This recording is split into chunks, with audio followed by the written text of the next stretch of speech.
All right, so we want to take a look at some of the things that have been happening over the weekend and towards the tail end of last week. And one of the things there is, our tourism sector seems to be on a bit of shaky ground right now, as the US has slapped it with a fresh air safety advisory. And this, of course, would cause our tourism industry, to lose out majorly because, it's a big portion of our economy. We get a lot of tourists from the US and the western parts of the world. And of course, when the US says anything like that, a lot of countries do pay attention. What are your thoughts on this? Well, as you've said that tourism is a very big and good sector for any economy to thrive. And when I read the U.S. alert on the risk of attack by maybe the airspace because of various insecurity and the terror things, it has a lot of implications, and which are negative implications, because tourism and travel is mostly about the security perception. Everyone wants to go to a place whereby they feel safe and secure. But I think also it's the high time that we also don't look at just the security alert and the terror alert, but also look at, as a country, what are we really doing to ensure that we have built the confidence, Right. sorry, the confidence even to the tourists, even the local tourists, not just the external tourism only. So I feel that it's high time that Kenya security system is able to engage our various stakeholders in the government and also outside for diplomatic talks, so that we may not be able to have such security threats. Right. And just to give a background of this, the advisory warning is concerning airlines saying that they're at risk of being attacked within the Kenyan airspace because of, terrorism threats, perhaps. The US, of course, we have this deal with them between Nairobi and New York.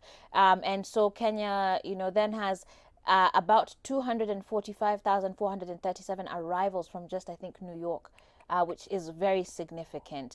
And so the U.S. agency has advised that persons are advised to exercise caution when flying into, out of, within, or over the territory and airspace of Kenya at least 40 degrees east longitude at altitudes below 260, due to the possibility of extremist or militant activity. I mean, they're going all in.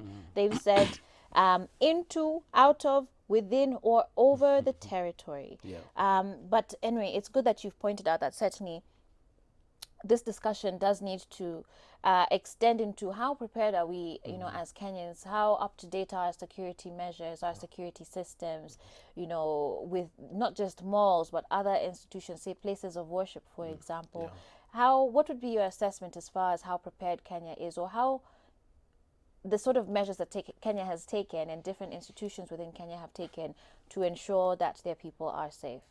Well, I think it's, let me be honest, it's Kenya sometimes the government is more reactive than proactive. Very true. They really act when there's something has happened as opposed to preparing and stopping that thing from happening. Because like even leaving alone even the terrorism issue, looking at even at the corona issue, which maybe it's something we'll be able to discuss, we really see we don't have that serious preparedness. And we have a lot of politics which play in very serious stuff which should not be having politics.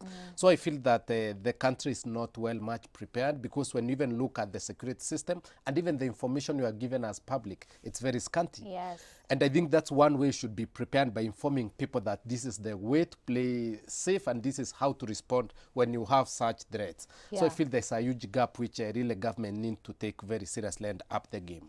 Yes. And in fact, speaking of just lack of information, I think one of the biggest ones that a lot of us as Kenyans are struggling with now is this whole coronavirus. And just nikaa vitu zinafanywa chini chini. Mara unasikia tu WhatsApp za sijui which, like a security official who works with government, or airport officials. Like, it's just there's not enough information that's going around.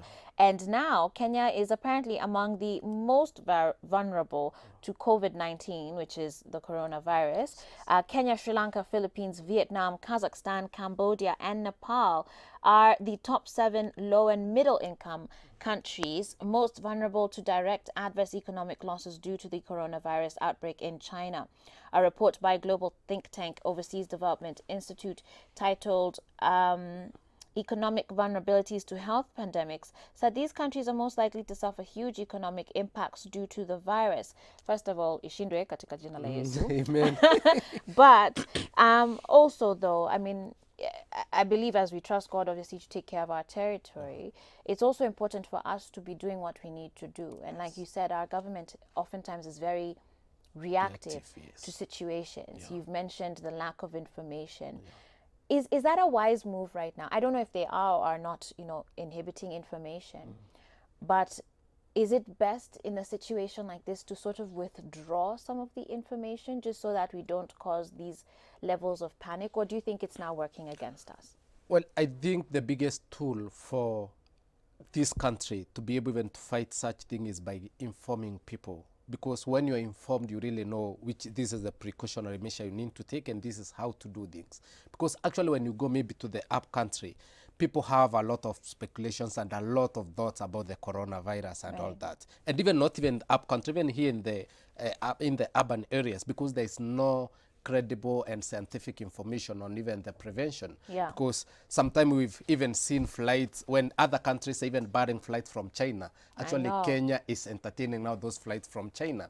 So you even wonder, like, really, how are we really doing to combat these things? So I believe that the government has a very big role to play, because the health sector is under the government, the security of the people is still under the government. It's not something which is under the private sector. Yeah. They can only come maybe as a support or maybe to support this thing and there, but the entire thing is on the government, which I feel there's a very big gap in terms of preparedness and also in informing people. And also I don't think they are really that much prepared. Looking even the quarantine bed which have been set, only 14 bed capacity in Bagath Hospital, and the assumption is that the only place, maybe the entry point is Nairobi, when we have other places maybe in other parts of the country, because somebody can land in Nairobi, but you are traveling in other places. Yeah. What is the preparedness outside Nairobi? Right. So I feel it's a gap which needs to be addressed very well.